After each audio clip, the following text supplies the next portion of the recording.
Good evening, and welcome to Shh Productions Vintage Radio Hour. Our collaboration with 30 performers from across the country, an outstanding production staff, and the legacy of audio entertainment that harkens back to the golden days of radio will bring you 12 shows filled with suspense, mystery, fear, and maybe a little murder.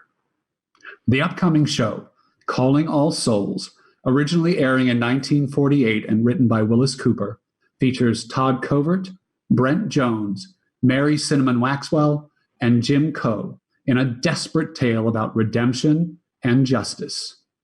Stay tuned after the show to hear about Saturday night's doubleheader. Now, shh.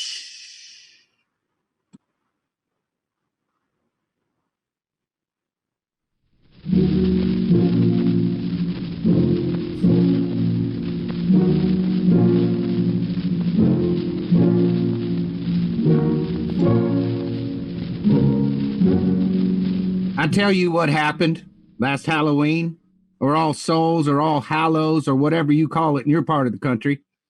I bet you can't guess where I was. Well, I was a couple of places, but where I started, I was sitting in a tight little room in a great big house.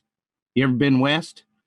Well, you know when you cross the Mississippi River on the Santa Fe from Illinois to Iowa, about 4 or 5 hours out of Chicago, Fort Madison, Iowa? You ever notice that great big place right along the side of the riverbank to your right? The big high walls and the towers and the big gates? That's right. The Iowa State Prison. That's where I was last Halloween, in a little cell.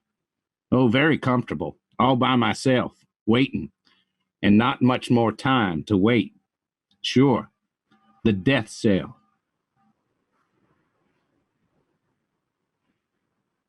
I was just sitting there playing solitaire on the edge of my bed, trying not to think of what was coming up and thinking of nothing else but that. I was pretending I'd paid the house $52 for the deck, and the house would pay off $5 for every card I got in the top row. I was $32 to the good this particular hand. I didn't hear anybody come up. I didn't hear anybody except the guard walking around, till this voice spoke to me. Red 9 on the 10 of clubs, Lewis. Oh, hello, Delbert. Yeah, that's right. You coming in? Yeah.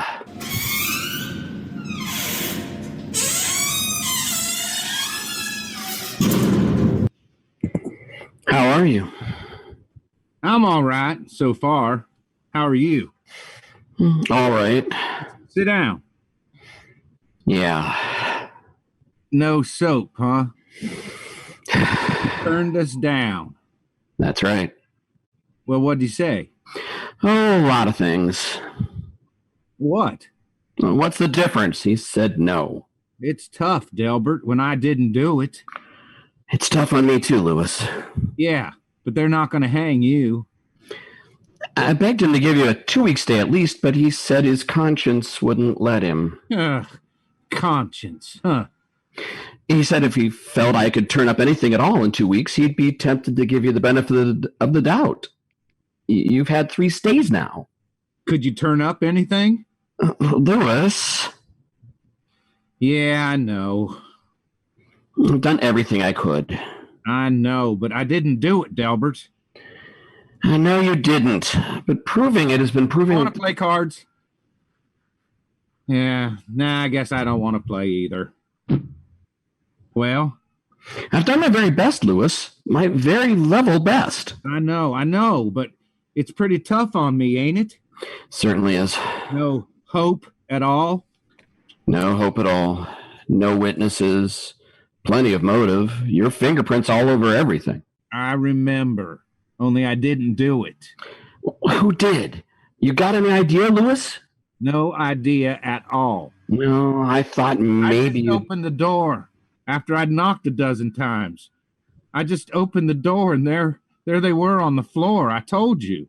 I know. I was so shocked, I couldn't help it. I tried to. Well, that's how I got fingerprints all over. You told me. I admit it. I didn't like Harris. I didn't go for Etta very much either. But I didn't kill him, Delbert. You told me. I just went out there to ask him, to let me have however much he could of that $2,000 he owed me for the pigs. You shouldn't have made all those statements about how you were going to get the money or else, Lewis.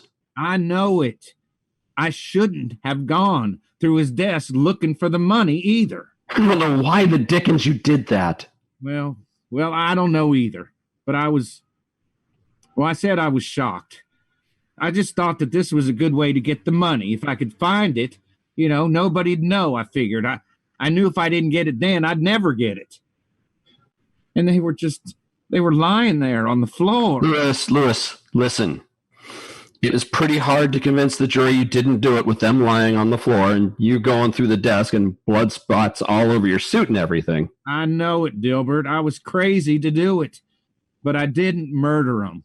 I know that. I told you. Delbert, are they sure enough going to hang me? Unless... Well, unless what? They discover new evidence? Where are they going to discover that? They'll have to do it awful fast. Where are they going to discover it? Well, you tell me. Well, there isn't any more evidence. Whoever really did it covered his tracks too good. I'll say he did. Well, you smooched it up for fooling around. Well, by gosh, Delbert, I was just trying to see if I could help. And seeing if you could find the money Harris owed you. Well, I know it was foolish, but... Honestly, Lewis. Now, you wouldn't expect anybody in his right mind to believe your story, would you? But it's true. I tell you. I know it's true, but I couldn't make the jury believe it or the governor. Well, how do you know it's true? What? How do you know it's true? Why, I just know it, Lewis. I've seen murderers before, you know. You don't think I'm a murderer? Of course not. Delbert, do you really think there's a chance of uncovering some new evidence? Really? I think the only people who saw the murder, the only people who know who did it, are Harris and Etta themselves. But they're dead. That's right. They're dead, Lewis. Look, what I stopped in for. You want me to ask Father McIntyre to come around and see you now?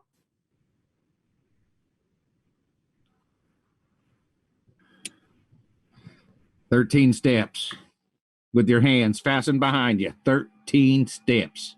Stop and turn around. The man says, 'Stand here.' Look down 13 steps at the reporters. The doctor with the stethoscope hanging around his neck. Feel a man tying your feet together. Feel the floor give a little underfoot. You see how the man stays away from the little trap door, reaching out to make the rope tight around your ankles. Listen. Father McIntyre's voice in your ear. A little rustling behind you. The black hood over your head, you can't see anymore, but you can feel. Feel the rope as it brushes against your neck a little, hairy and creepy-crawly on your skin. And the weight of the knot. 9 turns on your shoulder. Floor gives a little underfoot.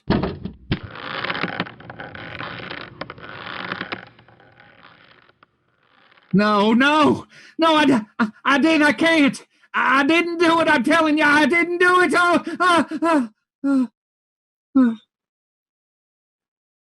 All I could think of was what my lawyer said, what Delbert said, before he got up and opened the door and went away. The only people who saw the murder, the only people who know who did it, are Harris and Etta themselves. And Harris and Etta knew I didn't do it. Maybe they didn't know who it was that did it, but they know I didn't do it. Maybe they didn't. And maybe they did. Maybe they did know. Maybe they could tell me. Maybe they could discover some new evidence, the way Delbert put it. Maybe they could go and tell the governor, and I'd get a stay. Maybe the evidence would be good enough so they'd let me go. Maybe they wouldn't hang me. But Harris is dead. And Etta's dead. I saw them dead on the floor of their house when I went. And they accused me of murdering them. They found me guilty. I'm in the death cell, waiting. Harris, Etta, don't let me die. Don't let them. Etta, Harris, have mercy on my soul.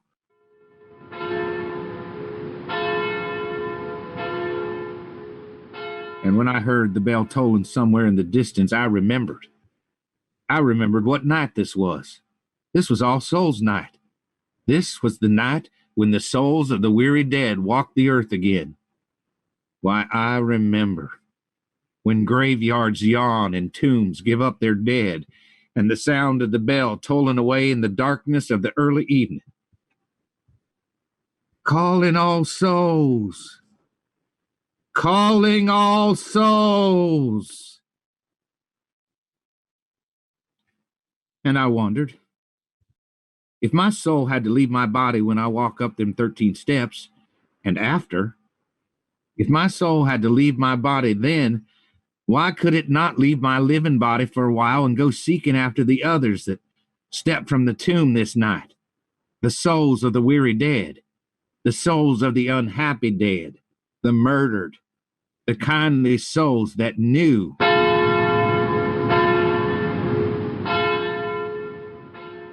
Then I sat down again quietly.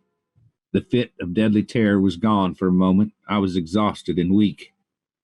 I closed my eyes, and the sound of the distant bell faded out as I thought. Why can't it be possible, I thought. All these things are not mere superstition. There's some foundation in every belief, I thought. I can't die. I'm innocent, I thought. And only those two know the truth. Calling all souls, I repeated again to myself. Calling all souls. And I stood up. I stood up in that brightly lighted, sorrowful place. And I rose and I turned to look behind me, and there, on my bed, still in the attitude of despair, sat my body. And in the flash of darkness, the place faded away. The stone walls and the iron bars and the bare, narrow bed. The man in prison uniform seated motionless in its edge. And I stood alone in the darkness of a place I knew. Tall marble shafts gleaming faintly in the starlight. Curving gravel roadways, hedge borders, and the scent of moldering flowers in the darkness. The dry rustle of the weather-beaten flag at the head of a low mound beside me. All aloneness, all loneliness, pressing inward upon me like a living thing.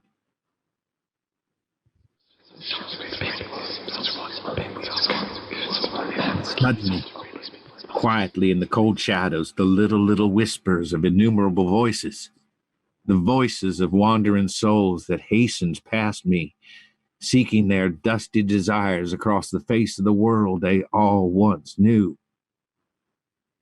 And then a voice, speaking to me in the dark, speaking my name in the darkness, calling me.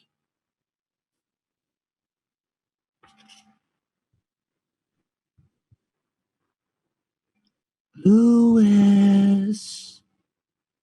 And another voice, Louis. And I knew I had won, for these were the voices of the two they say I murdered.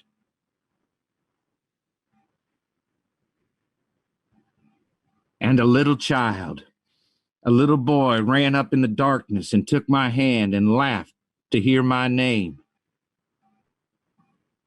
Yes, you remember little Tommy, our little boy that died when he was sick. And I remembered. And in the darkness, I saw many another I'd all forgotten about. Charlie Cullen, that was killed at Romaine in the Argonne 30 years ago.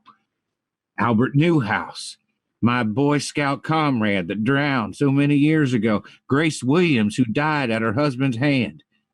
Crowds and crowds of the ones who had gone before, spending this, their brief holiday on their well-loved earth. And I, the only living soul among them, spending my brief moment with them to seek my life from them on All Souls Eve a year ago. And I said, help me. And Etta answered me. Why, what can I do, Louis? You know, I didn't kill you, Etta. Yes, I know. But they're going to hang me for it. You didn't do it. But how can I prove it?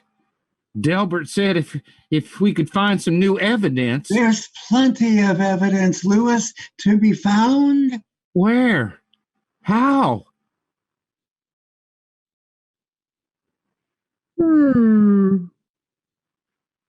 What is there we can do now, Louis? That's why you couldn't find it, Louis. But if he found the money, it must be gone now. No, he has some of it left. But what good does that do? Why, there's a list of the numbers of the bills somewhere. They looked for it? They looked, but they couldn't find it. Have them look in the bedroom, Louis, behind the third drawer in my chest of drawers. I know where it is. It fell down there. Oh, well, that's wonderful. But what good will it do me now, unless we know, unless you tell me? There's plenty of evidence, Louis, if you'll just look for it. He ripped his coat on the catch of the living room door. There's threads there that could be identified. You know who did it? You know who did it? Yes, we know. Yes, we know. Then tell me, and I'll see. Well, Delbert will see that he confesses. Look, I tell you, they're gonna hang me for it. Do you hear? Tell me. Oh, you still hate me. You haven't learned mercy since you. Well, you're gonna let me die because you hated me while you were alive? Louis. You're gonna carry it beyond the grave? You're gonna keep it to yourself and let me hang? You hated us, Louis. Yes, I hated you, and I hate you now, ghost or no ghost, soul or no soul. But no, Harris, have pity on me. It's all over now. There's no use hating me. Don't you hate the man that killed you, don't you? No, Louis, no. We don't hate him. But you hate me? You're going to let me die? You know I'm innocent. You're going to let me die just because we didn't like each other on Earth? Louis, listen to us. There's no such thing as hate anymore with us. Then why don't you give me a chance to live? Go back, Louis. Go back to your body.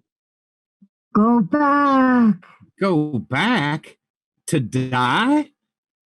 Dying isn't so bad, Louis. You don't see any unhappiness among all these souls, do you? But I don't want to die. You'd rather save your life for a while at the expense of somebody else's life? But I'm not guilty, and he is. Go back, Louis. Go back. I won't go back till you've told me who killed you. Listen to me, Louis. You're tampering with things that you have no right to know. Your soul has left your body before its time. You have come upon secrets that no living man should know. Your body is waiting for you. Go back to it while there's time. While there's time? It is only this one night that souls may walk the earth. And when morning comes, Well, when morning comes, if you are still here, Lewis, I can make you no promises. Go back, Lewis. tell me the man's name. No, Lewis, no, it's none of your affair. None of my affair. Don't you understand what I said to you? They're going to hang me. None of my affair. Listen. There is no need for you to send your soul out seeking us, Lewis. I don't get that. We have been waiting for this night, Lewis. Well, Tell him, Harris. He will have to come with us now. Yes, that is the law. You should not have come here, Lewis. There is still time, but only a little time. If you go back now, I won't go back. I won't go back until you tell me. You have no right here, you know, Lewis. But I'm here. and now it is too late. Yes. You will have to come with us. Well, where are you going? Tell him, Harris. We are going to visit the man who murdered us. You what? I told you there was no need for you to come here, Lewis. We have a way of taking care of this man. I don't know what you mean. Haven't you ever heard of haunting, Lewis? Come with us now, Lewis. No. You must come. You're really gonna haunt him and make him confess? We are going to appear to him, Lewis. What he will do, we cannot say. But when he sees us, Well, then I'm going back to the prison. no. No. I'll go back and I'll call the warden. I'll get Delbert. Tell him that there'll be a confession. Delbert will get me a stay of execution. And then when he confesses, I'll be... Well, who is it, Harris? Come with us and you will see. No, I'm going back to prison. I told you, get things all set up. No, you changed your mind too late, Lewis. Too late? Why? No, Lewis, you have meddled too much. You have gone too far. The souls of the living have no place here, but you have come. We told you to go back while there was time, Lewis. Yes, but Now you must come with us. no, I want to go back. Come, Lewis. Lewis. High up over the face of the sleeping, starlit world, with the tiny lights of the living far below us, the broad, peaceful farmlands, the sleeping cities, the broad breast of the great river far below us, the universe throbbing with strange, compelling song. And above us, around us, the sense of a million souls, a million, a myriad, a countless multitude, returning joyously to their single night upon the earth they loved. And I looked up in the clearness of the haunted night, and above me, the endless pathway of the Milky Way glowed with a strange splendor, and Etta plucked my sleeve. The pathway of the souls, Lewis. The way we all return. and I saw the features of the ones I had loved, of strangers, of men, women, and little children, of boys in ragged uniforms, of bearded ancients, and smiling babes in their mothers' arms, and on their faces in the sparkling night, an expression of awful eagerness, of long-awaited realization that this night they would once again rest upon the mortal earth. And I, even I, the only living soul amongst all the multitude of the dead, even I felt an overpowering desire to set my feet again, this moment, upon the reality of earth. And I closed my eyes for a moment, and when I opened them, we three were in a room, and on the bed there was a sleeping man.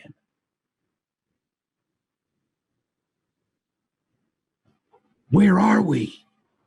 Is this the man?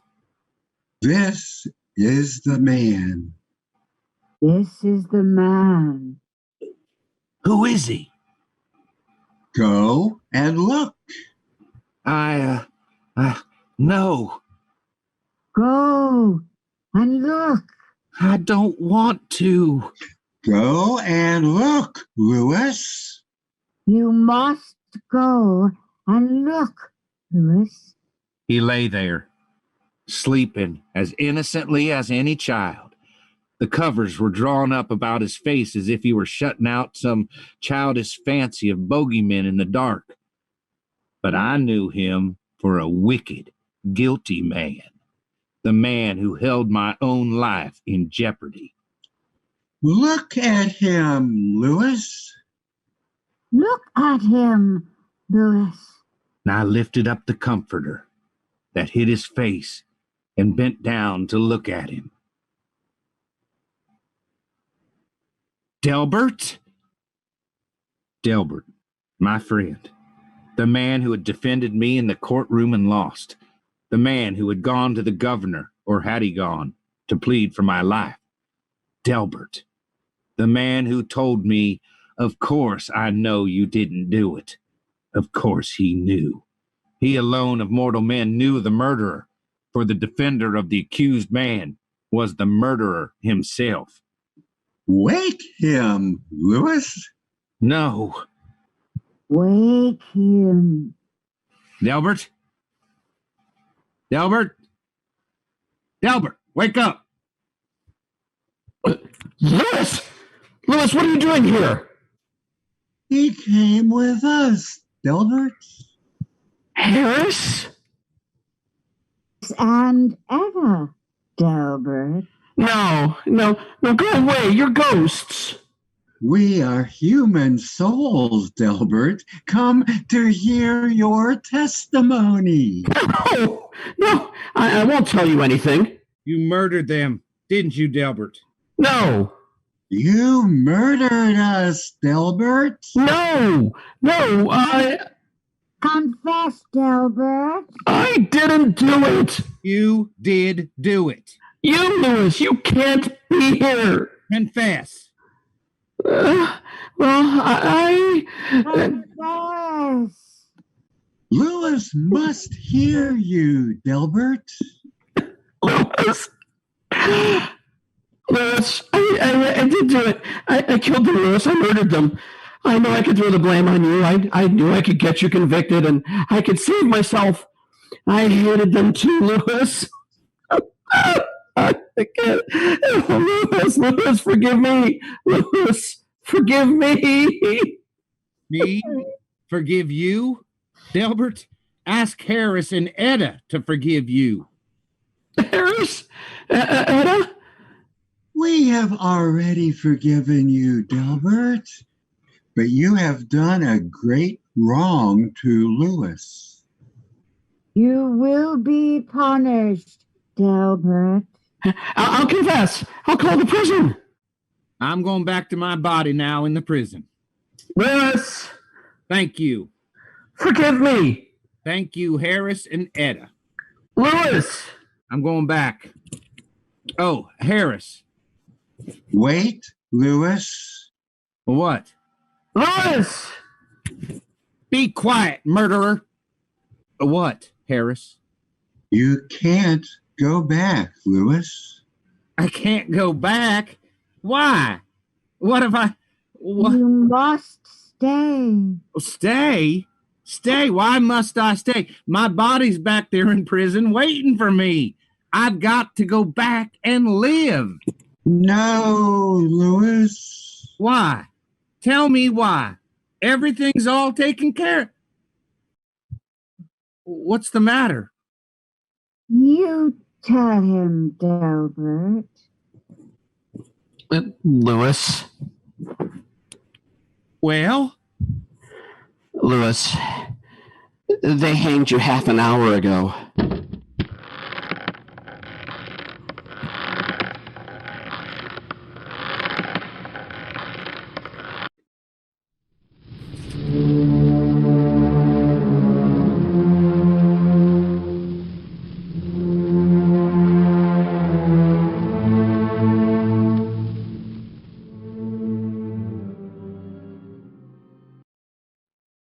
Thank you to our wonderful performers, and to our brilliant production manager, Barb Shoulders, and to you, our audience. We hope you enjoyed the show.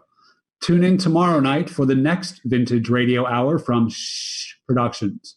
On Saturday, June 6th at 8 p.m. Eastern Standard Time, we'll feature Scott Willis, Rick Clark, and Liz Gervin, and the musical talents of the Clark cousins, Josie and Scarlett, in a heartbreaking story about brotherly love and hatred, The Low Road.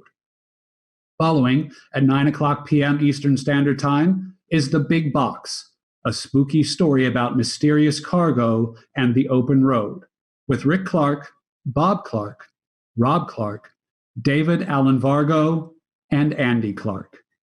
Until then, shh.